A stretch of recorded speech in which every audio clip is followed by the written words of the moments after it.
back to my Mad Food Life. It's Christmas week! Yay! I love Christmas, guys. You have no idea how many things I have around my house with the Christmas lights and Christmas, you know, like trees and everything like that. I've always want to kill me this week because I start buying a lot of things, you know, like to making the house nicer and more Christmassy.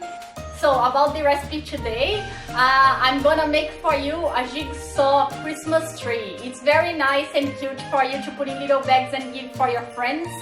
Spend a little bit of time, guys, in the kitchen for your dear friends and family and make something edible to give to them, you know. I think it's a very nice idea, better than going to the shops and buying that random soaps or cheapy chocolates and yeah, that people just want to chuck in the bin. I think if you put some of your time and effort in it, it's very cool, it's very nice.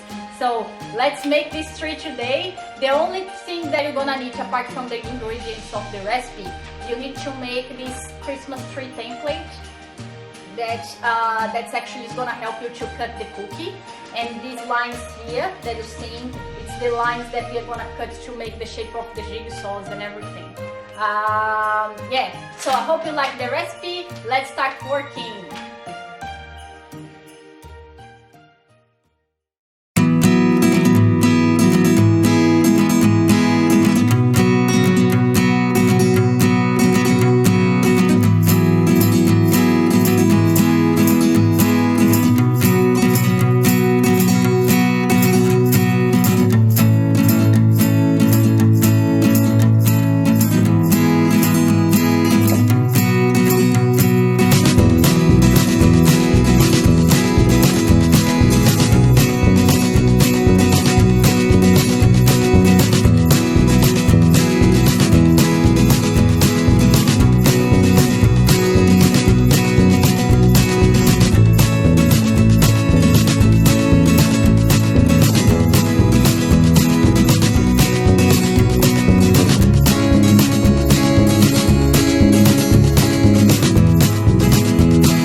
put this little red ribbon in it. And it's ready for you to give to your friends. I think the recipe is about, like, you can do it about 4 big trays. Have fun, guys. Merry Christmas to all of you. Have fun on Christmas Day. Thank you very much. Don't forget to subscribe to our channel and to share with your friends the video. And Feliz Natal. Merry Christmas. Ciao.